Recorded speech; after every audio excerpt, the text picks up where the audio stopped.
Hello welcome to my YouTube channel ఆహా అంజనా. ఏంటి కనపడకుండా సౌండ్ వస్తుంది అనుకున్నారా? ఎస్, ఈరోజు ఈ బిర్యానీ మా అమ్మాయి చేసింది.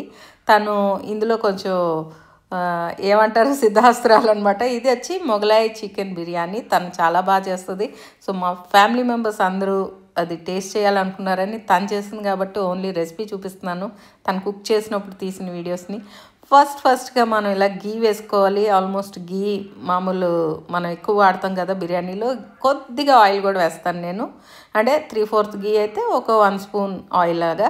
అందులో మన హోల్ మసాలాస్ ఇవేంటి స్టార్ అనైస్, జాపత్రి, జాజికాయ, లవంగా, చెక్క, పలావాకు, ఇంకా ఇవన్నీ వేసేసుకొని ఆనియన్స్ అండ్ చిల్లీస్ వేసుకొని దీన్ని కొద్దిగా సాల్ట్ యాడ్ చేసుకుంటాం, ఎందుకంటే తొందరగానే అండ్ సాఫ్ట్గా మగ్గుతుంది ఆనియన్స్ అని చెప్పి వేసుకొని ఆనియన్స్ని బాగా బ్రౌనిష్ కలర్లో వచ్చేదాకా వేపుకోవాలి.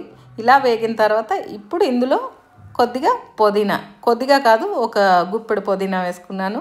ఇది వచ్చి 1.5 kg చికెన్కి ఆల్మోస్ట్ నేను 1/4 kg రైస్ తీసుకున్నాను అనమాట. సో అది దానికి కొంచెం కొత్తిమీర కూడా వేసుకున్నా.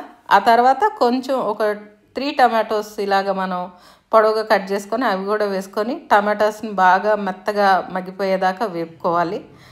సాఫ్ట్ అయిపోవాలన్నమాట టమాటా కూడా. ఆ తర్వాత కొద్దిగా జింజర్ గార్లిక్ పేస్ట్, అంటే ఆల్మోస్ట్ ఒక 1 స్పూన్ జింజర్ గార్లిక్ పేస్ట్ వేసి, ఎందుకంటే ఆల్రెడీ చికెన్లో కలిపి మ్యారినేట్ చేసుకున్నాం కాబట్టి ఇది ఓన్లీ గ్రేవీ కాబట్టి ఒక 1 స్పూన్ దాకా వేసుకొని. చూసారా, చికెన్ని నేను ముందు రోజు నైటే కర్డ్, పసుపు, ధనియాలు అండ్ జీరా పొడి అండ్ కొంచెం కారం, ఒక్క స్లైస్ ఆఫ్ లెమన్ కలిపి ఇలా మ్యారినేట్ చేసుకొని ఫ్రిడ్జ్లో పెట్టేస్తాం. ఇలా ఓవర్ నైట్ మ్యారినేట్ చేయడం వల్ల చికెన్ ఎంత పెద్ద పీస్ అయినా చాలా సాఫ్ట్గా మెల్ట్ అయిపోతుంది అనమాట. తింటుంటే చికెన్ సాగుతుంటుంది కదా, అలా ఉండదు. ఇప్పుడు మళ్ళీ కమింగ్ టు ద గ్రేవీ, ఇక్కడ మళ్ళీ నేను ఒక 2 టేబుల్ స్పూన్స్ కర్డ్ వేసింతాను. అది వేసి కూడా బాగా కలిపేసుకోవాలి మనం. ఇలా కలుపుకున్న తర్వాత కారం కూడా ఒక ఆల్మోస్ట్ 3 స్పూన్స్ కారం వేసాము, అంటే ఎక్కువ క్వాంటిటీ ఉంది కాబట్టి. అప్పుడు ఈ చికెన్ అందులో కలిపేసుకొని మనం ఈ ముక్కలకి కింద ఆనియన్స్ ఇవన్నీ బాగా కలిసిపోయేలా తిప్పుకోవాలి. మొత్తం కలిపిన మ్యారినేట్ చేసిన ఇదేం వేస్ట్ అవ్వకుండా గిన్నెలో ఉన్నదంతా కూడా చేసుకొని ఇలా బాగా కింద ఉన్న ఆనియన్స్తో ఈ చికెన్ అంతా కలిసిపోయేలాగా బాగా కలుపుకున్న తర్వాత ఎవరెస్ట్ చికెన్ మసాలా, మేము ఎప్పుడైతే ఇదే యూస్ చేస్తాం, నాకు ఇదే నచ్చుతుంది. అదర్ మసాలాస్ నేను ఎక్కువ ట్రై చేయలేదు. ఈ మసాలా కొంచెం ఎక్కువే పడుతుందండి. ఒక చిన్న ప్యాక్ ఆఫ్ ఎవరెస్ట్ మసాలా తీసుకుంటే ఇంత క్వాంటిటీగా ఆల్మోస్ట్ అది వేసేస్తాం. తర్వాత రైస్ వచ్చి చెప్పాను కదా, 1.5 kg చికెన్కి 1.25 kg, అంటే 1.25 kg రైస్ కడిగి నానబెట్టుకున్నాను. అది వేయడానికని ఎసరు పెట్టుకుంటున్నాం. ఆ ఎసరులో కొద్దిగా షాజీరా, కొంచెం ఆయిల్, సాల్ట్, ఈ బిర్యానీ ఆకు, కొంచెం పుదీనా, 2 ఎలాచి, ఎక్కువ కాదు 2 యాలక్కాయలు వేసుకొని ఎసరు మరగనివ్వాలి.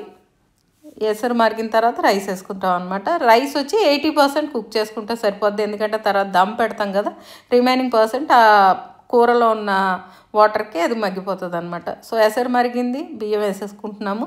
దీన్ని 80% ఉడికాక వార్చేసుకోవాలి.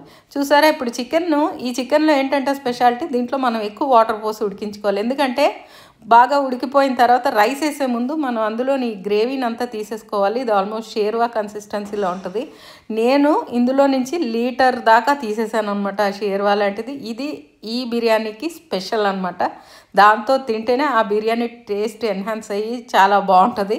అండ్ ఇంకా మనం ఒక 8 ఎగ్స్ని ఇలా బీట్ చేసేసుకొని దీన్ని మనం స్క్రాంబుల్డ్ ఎగ్ లాగా చేసుకోవాలి. అదే మనం కోడిగుడ్డు పొరటుకి ఎలాగైతే వేపుకుంటామో అట్లాగే వేపుకోవాలి. సో దానికే ఇది బీట్ చేస్తున్నాం. ఇలా బీట్ చేసిన తర్వాత ఒక కడాయిలో కొంచెం ఆయిల్ వేసుకొని ఈ బీట్ చేసుకున్న ఎగ్స్ని అంతా వేసేసి దీన్ని మనం స్క్రాంబుల్డ్ ఎగ్ లాగా వేపుకోవాలన్నమాట. కొంచెమే మసాలా వేస్తాం, కొద్దిగా సాల్ట్ వేస్తాం అంతే. సో చూసారు కదా, ఇక్కడ కర్రీ ఇలా రెడీ అయిపోయింది. అందులో షేర్వా అంతా తీస్తాం, గ్రేవీ అంతా తీస్తాం. ఇప్పుడు రైస్ వేసుకుంటాం.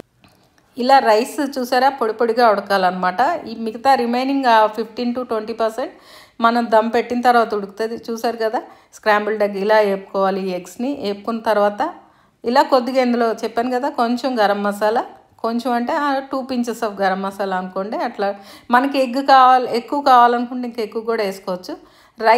బిర్యానీ రైస్లో ఎప్పుడు ఇలా కొంచెం పాలు పోస్తే ఒక సాఫ్ట్నెస్ వస్తుంది.